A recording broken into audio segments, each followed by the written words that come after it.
So I am delighted to introduce our speaker this evening, Dr. Yvonne McFadden, a lecturer and co-director of the Scottish Oral History Centre at the University of Strathclyde. In this evening's talk, Yvonne will explore the role of place in remembering the miners' rows in East Ayrshire. Little now remains of the row villages throughout Ayrshire, but they live on in the memories of the villagers and their families. Yvonne will look at coalfield maps and, through the stories of the villagers and their descendants, reconstruct the lives of the women, men and children who called these rows their home. So over to you, and thank you very much. Thank you very much, Veronica. So put my title slide up. So hi everyone, thank you for joining us this evening, and thank you to the National Records of Scotland for inviting me to give this presentation. So as Veronica said, my name is Dr. Yvonne McFadden and I'm based at the University of Strathclyde. And we've just finished a project on the lost mining villages of East Ayrshire, which was part of a project called Coalfield Communities Landscape Partnership. And that was funded by Historic Environment Scotland and the National Heritage Lottery Fund. Now, it was primarily an oral history, and it looked at what it was like to live in the miner row villages, which are now mostly gone from the landscape. So in a sense, we were collecting the intangible heritage. So while Historic Environment Scotland might look after buildings, this project was kind of looking after the intangible heritage, so the memories and people's stories, and so that the places kind of live on through these stories. So I'm focused today, I'll do an overview of the talk. So today I'm going to focus on a couple of things. I'm going to talk about what it was like to live in a miner's row from the stories that we collected. I'm going to look at being decanted, which isn't, a nice fine red wine. It is actually what the name was for the process when people were moved out of their areas and into social housing. And then the second half will really focus on commemoration, memorialisation, and then talk about the people and the places and how people keep these kind of places alive today. So I'll just start with the very brief background on Ayrshire coalfields. So for those of you who might not know, this is the Ayrshire coalfields. You can spot Ayr and Troon, some of the kind of landmarks. Now, Ayr has very rich coalfields. And the mining companies, like they did throughout the whole of Britain, would build houses for the workers, and that starts in around the mid-1840s and carries on. So our villages that we kind of focused on initially were Lethenhill, Burnfoot Hill, and you can see them down the bottom of the map near the edge of the line. And Ben Watt as well, which isn't actually in the map, but it was next to those just a wee bit along. And they were owned by the Dunmelliton Company, and they owned the ironworks at Waterside. And then the other kind of cluster that we looked at was Danconnor and Common which just are kind of to the right of the map. And they, as well as Glenbuck, were owned by William Baird and Company. Now, in 1931, they merged to basically control an estimated 70%, so a massive amount of the Ayrshire coalfield, and they became Baird and Dunmelliton Company. So these are the companies that owned the mines, the villages that we look at. Now, we know quite a bit about the mines rows because we have this report from 1913, and it was part of the Royal Commission into Housing. And it was done by two Ayrshire Mining Union officials. And as you can imagine, they were pretty critical as the mining companies as landlords. They were very methodical in how they approached it. They went through village by village, exploring kind of what they found, reporting back on the living conditions. And they found the conditions to be very poor across Ayrshire. They found no running water, so there was no inside tap, there was no sanitation, so all the toilets were kind of dry closets, and even then there wasn't that many per village. Open sewers, the streets, they called it a glur, so they had a kind of like just this muck on the streets filled with the excrement of humans and animals. So very unhygienic places to live. As well, the houses themselves, you can see in the picture, so they had generally one room or two rooms and a kind of scullery at the back. Sometimes people knocked through to make them bigger. And within these rooms, people slept in bed recesses, so they slept into the walls. And then they had pull-out beds underneath, Hurley beds, they were called. But in the report, some people used us for coal. So that's our kind of, I suppose, our entrance into this topic was that we already knew quite a bit about the mining community, about the living conditions of the mining communities. So we came in, the people we interviewed, their memories of like are quite often of the 1940s and 1950s. And so we were kind of saying, well, what was it like then? And I can tell you, it wasn't that different, to be honest. So this is what James Brown said on Burnfoot Hill, which was one of our villages. This is the Ponesson Row you can see here. Said many of the families have absolutely no washing house, no coal house, no ash pit, no ash pit, no closet, toilet.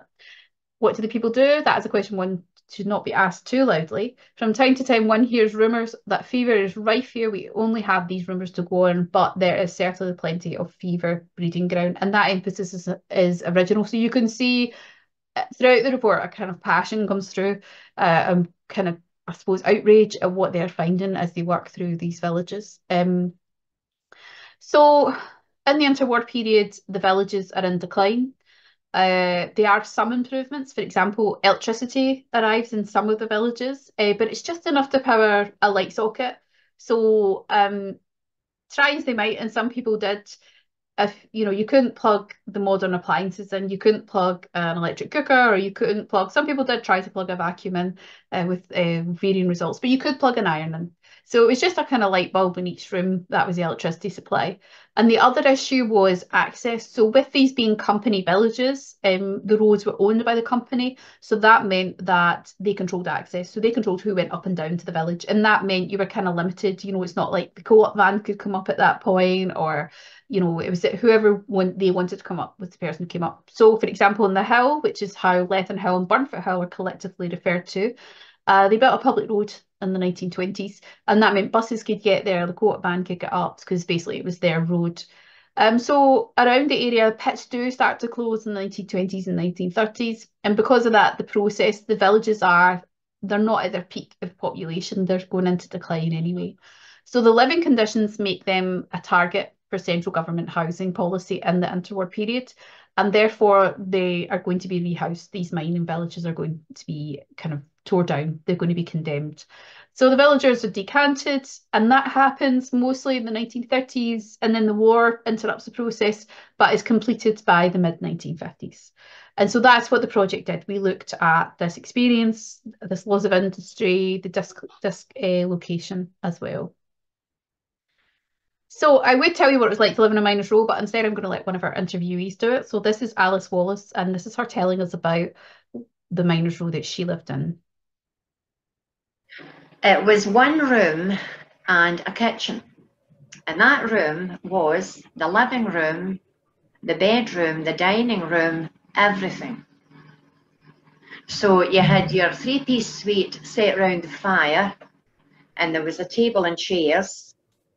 And one wall was actually taken up with two recessed beds. Now, if you know what that is, Yvonne, they're built into the wall, right? A partition up between them, quite a strong one. I mean, I suppose it maybe be a brick partition to separate these two beds. Now, the beds were actually built in. So they were quite high. The framework was built in. And my mum and dad were in one bed, and Robert and Billy and myself were in the other. And in below these beds, as I say, they're high. There was storage in below. And there was what they called Hurley beds in below. And these were hurled out and hurled back in as they were used. Well, we didn't have or need Hurley beds, really. But there was loads of storage for everything else. All the toys and everything that was lying about was just thrown in there and out of sight. And there was curtains that shut these recesses off through the day. And the place looked lovely and tidy. But in there would likely be quite a lot of clutter. But it was out of sight. Aye.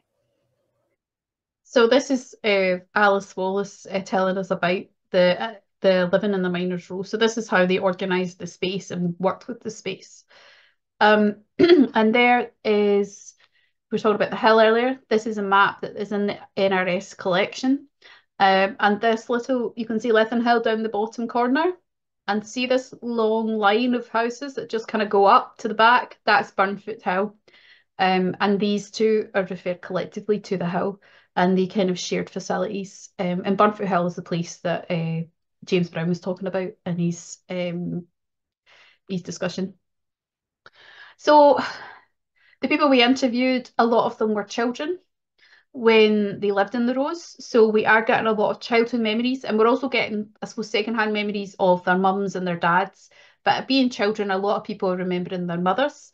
Alice was quite interesting and unique because Alice used to meet with her, take her mum to meet her friends, like her old neighbours, and that was quite a regular thing. So Alice tells us the stories of not only her experience of living there, but she's got all these stories from her mum and her mum's friends that she tells, or she says, these are the ones she could tell me.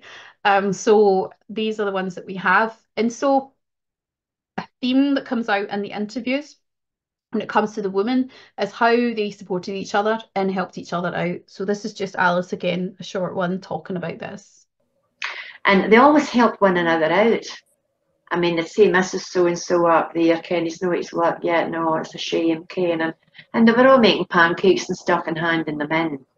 They always helped their neighbours because they knew what the position was and it could happen to them just the same. They were very good at looking after one another. So as I say, so we have a lot of memories of women's lives, which is something the project we wanted to do, because looking at mining communities, we do have a fair amount of testimonies from miners. So we wanted to kind of see if we could uncover a bit more about women's life within the mining communities. And women's lives were hard, their work was difficult. For example, with no internal tap, it was largely the woman's job to fill the buckets of water. So they would fill them 2 at a time and take them to their own. Now that was fine if you lived next to the pump, but the pump could be at the end of 33 houses. So you had to walk 33 houses there and back a few times a day, carrying 2 pails of water. Also, the women could be quite isolated within the house because that's where their workspace is. And we did find there was a lot of gender division within the leisure time, within the house and the work and who would do the work. So when I was talking to Nan Old about her life when she was remembering Lethen Hill, she said, there were no socials up in the hill. They were too busy working. And she said their life was a trudge. And then she finishes naming some of the jobs they do and said their life was nothing really. So there's this idea as well, and this was repeated through multiple people, this idea that women's lives are very hard and the work is very hard. So that's their work. As I say, we talked to a lot of children, people who were children, I should say, at the time. So we got a lot of sense of what the boys and girls were doing. So the boys making bogies, which is the little kind of carts that you make, fishing, hunting rabbits, that was quite a common pastime. Swimming came up a lot. Football, unsurprisingly, coming from the mining villages. And using the Gurdon Cleek, and that one came up quite a bit for girls, but one of the main ones that came up for girls was peavers, so some of you might know as hopscotch, and also dolls. Actually, girls did like have totty dolls. They talked about having their dolls, and also what came up with the girls that didn't come up with the boys was looking after the wee ones and swimming. Now, what's interesting is when I asked if the boys and girls played together, quite often people said no, not really. So there was a kind of gender division amongst play as well. So this is just to give you an idea of the kind of experience of being a child on the hills.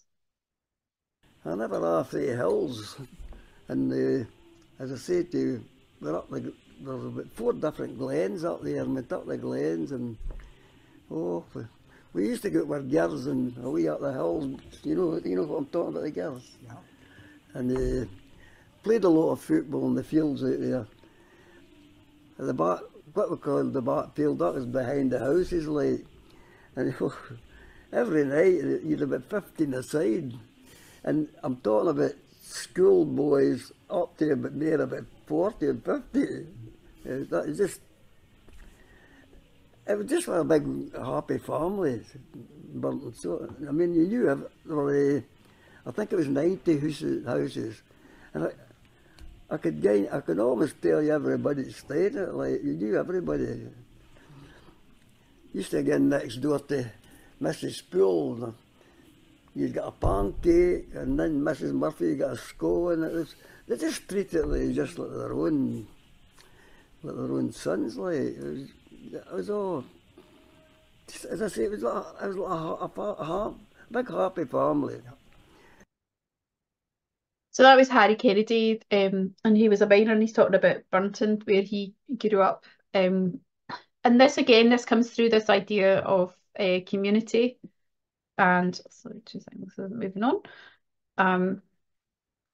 As well. And then, so Harry is a miner, he told us what it was like to work in the mines as well. So we got, and that's something else we collected, like what was men's work like. So we looked at what was women's lives like and women's work and what was men's work. So I will play this one. I probably won't play them all.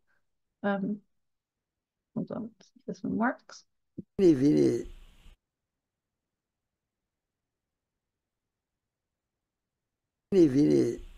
I knew everybody was in it, and we had some laughs. Comedians, everybody had that many different kind of folk, different natures, and it was really a great bit to work in. You knew everybody in it, and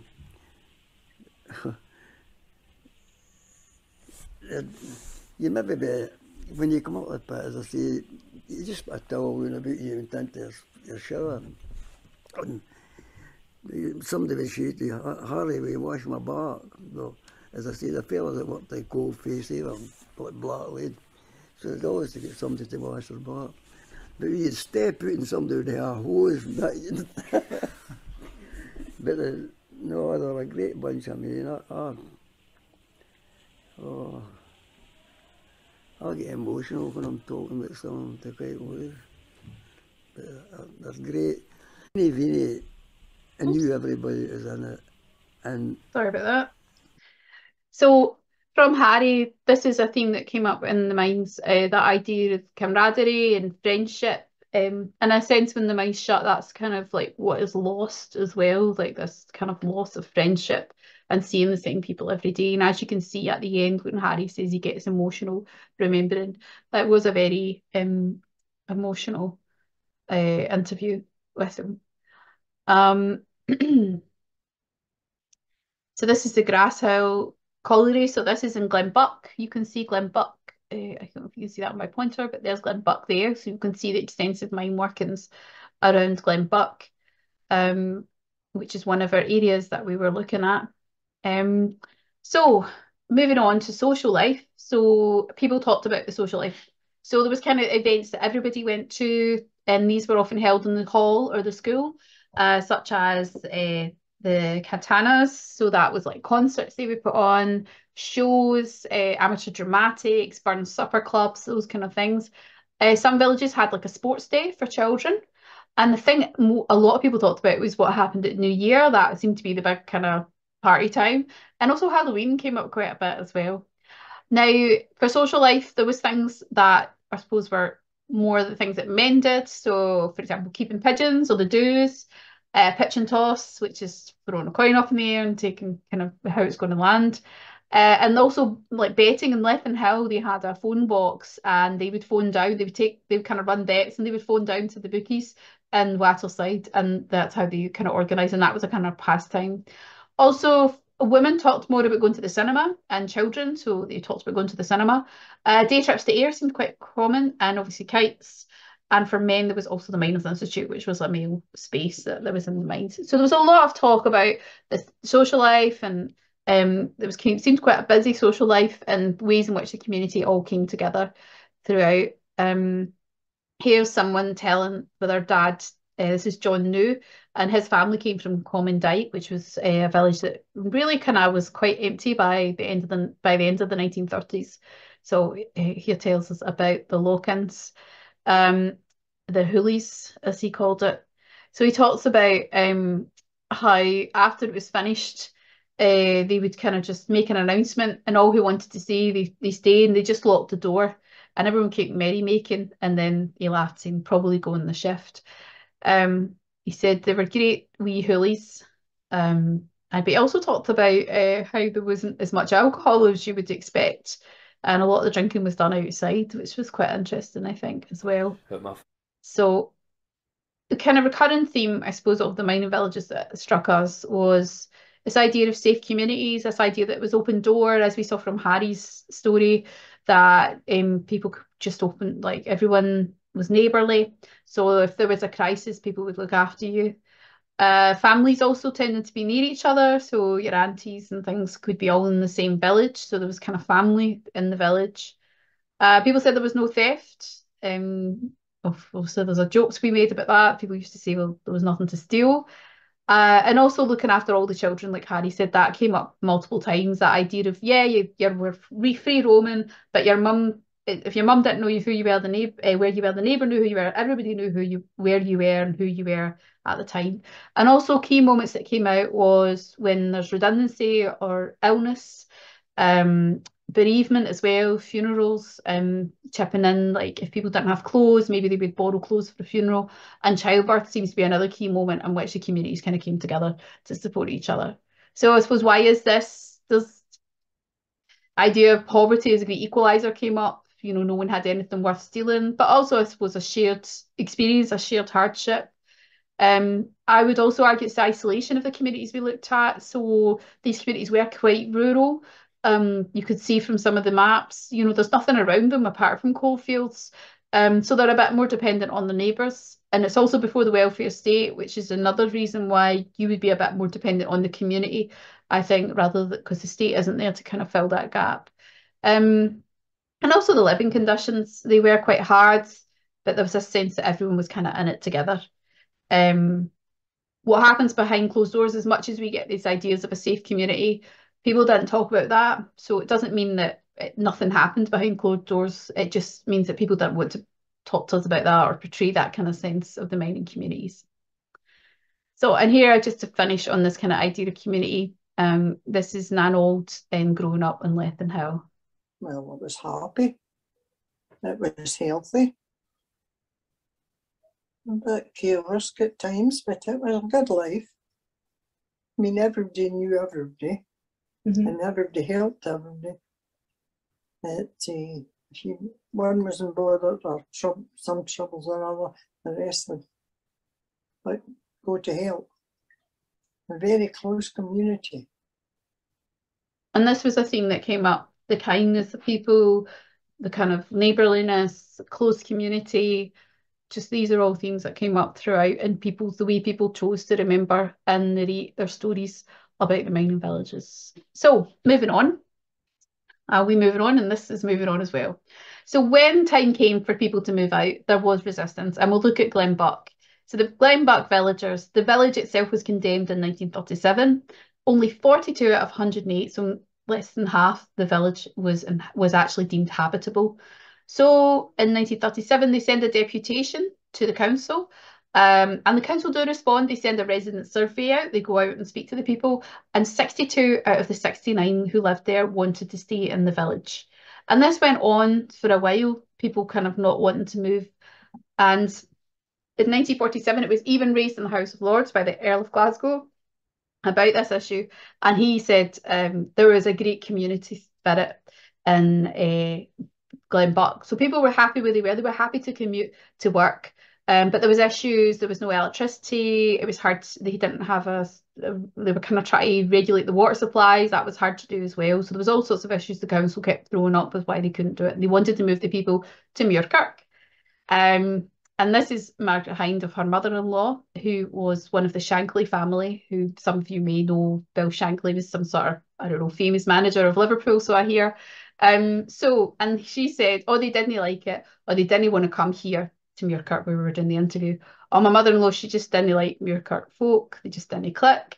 And she said, but it all mixed now, and but they never wanted to come here. And that's similar to Lethen Hill as well. The resistance for Lethen Hill.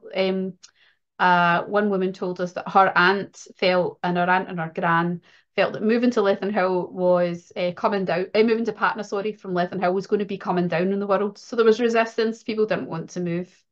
Here is a picture we found of the last resident of Durnconnor.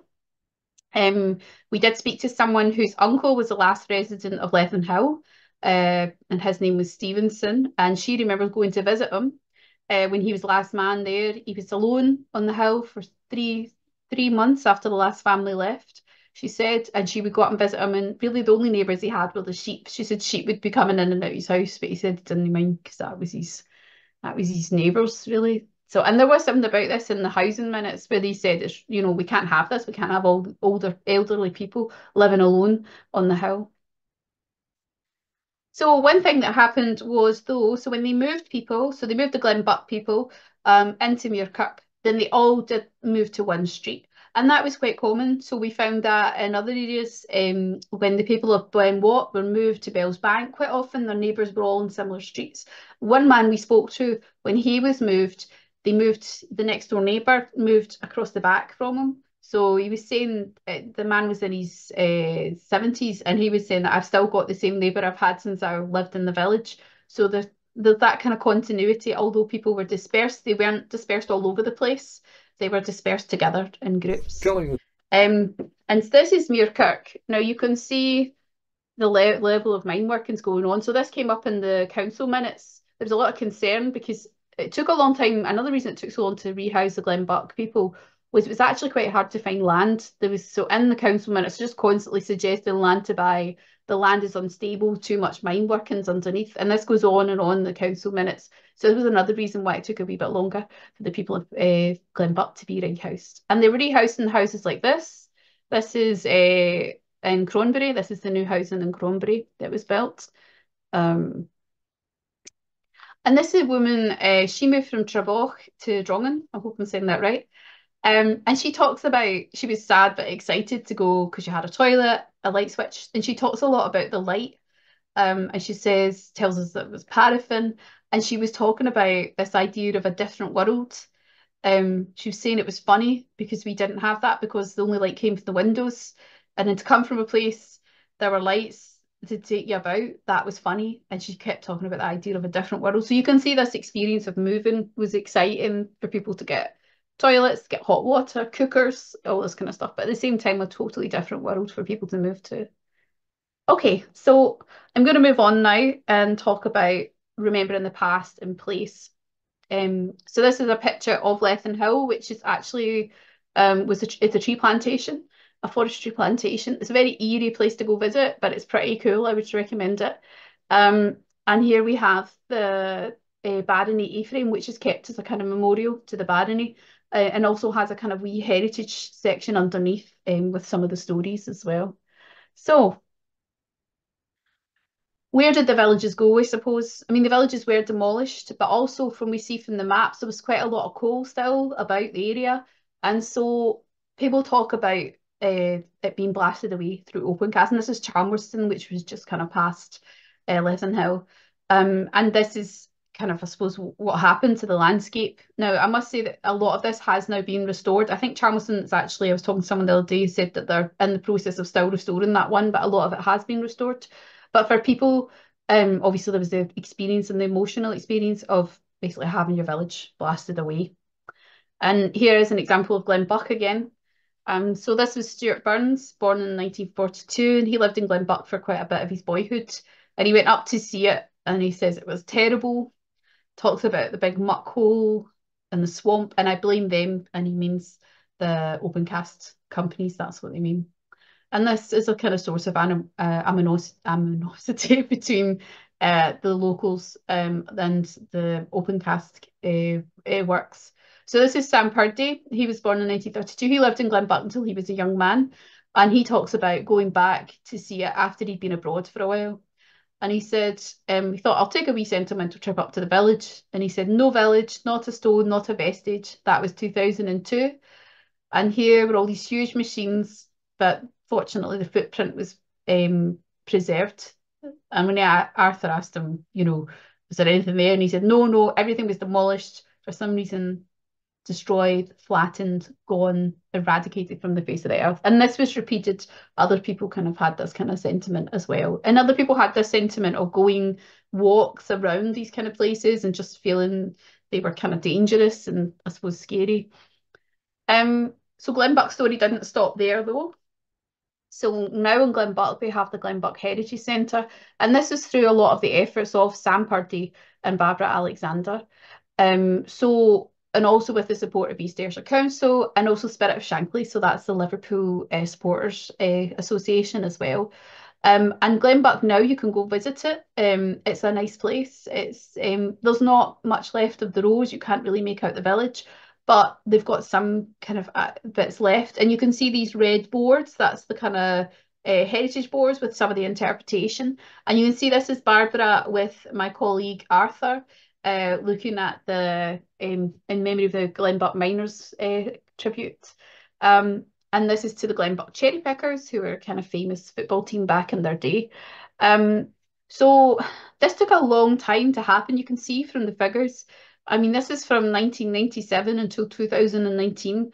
So Glenbuck had such a special meaning for Sam, Barbara, and other people as well, that this, they pursued this, and eventually it happened. But you can see how long it's taken them to get there. But it's people like these people. I think I've got a picture. There's Sam. This is Sam at Glenbuck on the site that it is now.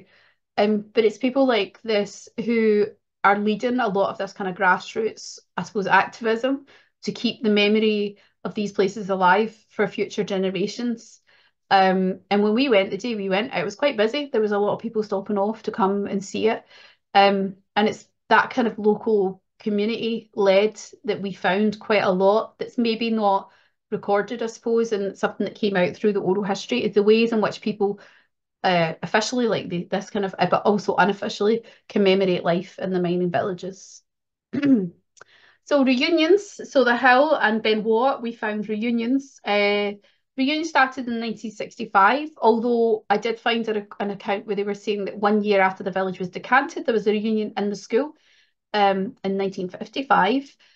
So what's interesting about all these villages, I should say, is that quite often, not all the villages, some of the villages, is the school remains, because as many people might know the story of social housing, people, when they were moved to their new housing, quite often there wasn't facilities, so there wasn't school. So in the Hill, for example, the children were bussed back up. So they went to school and left in Hill for a long time after, even though they'd moved away. Similar, Danconnor, the only thing that's left really of Danconnor is the school.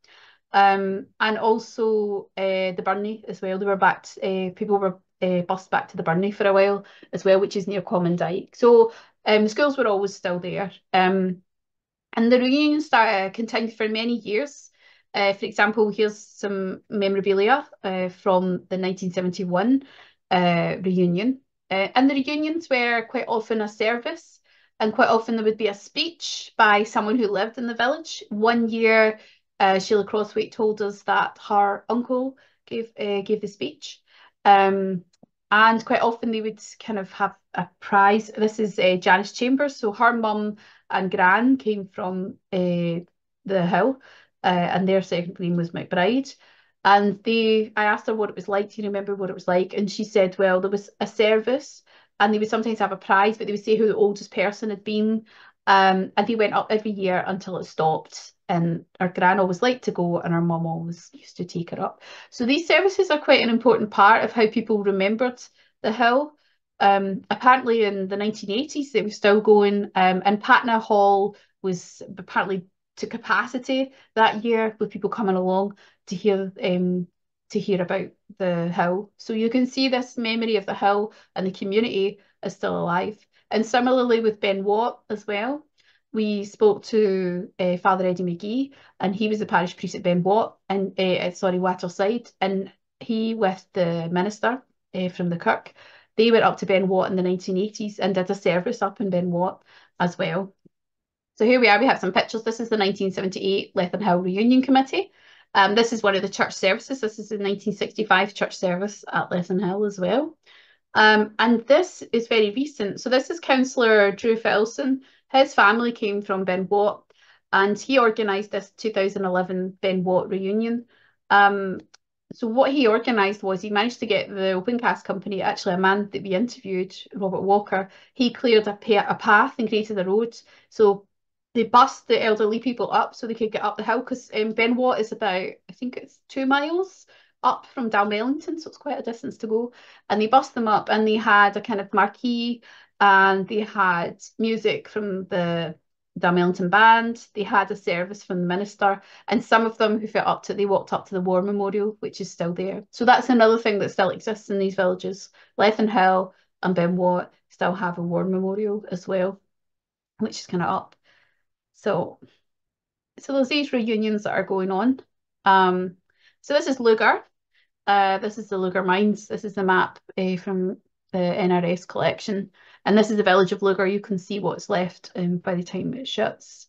And Lugar have a similar kind of community-led enterprise.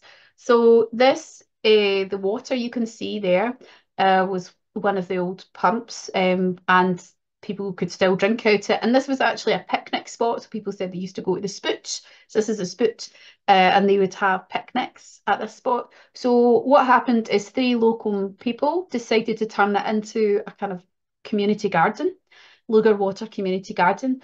And what happened is people from the community of Lugar and Logan, because the people of Lugar were mostly moved out to Logan, they all donated things. They donated plants, they donated their time, they donated. So everything was fundraised locally. And this is how the people, because that's how important it was for people to commemorate the life that they had there in Lugar. So this picture was a visit we did to Common Dyke with one of our volunteers, Nanette, and her family came from Common Dyke. So we stood in this spot. As you can see, this is the field. So this is actually the row where her family lived. As you can, it's kind of boggy. There was nothing really there. And we stood there at that point, and she read us a postcard that her relative had sent home to his mum from the war. And it was a really moving point. And it really, I suppose, struck us, you know, that this is a kind of, I suppose, a merge of the memory, the way that places live on in people's stories and the way they're transmitted down families, and then also how these places are so important. So everyone we had contact with told us a story about going a walk, visiting the site. Nanette has people come over from all over the world. She had relatives that come from Common Dyke, and she takes them around and shows them the cemetery. She shows them this. She shows them Common Dyke. So there's this kind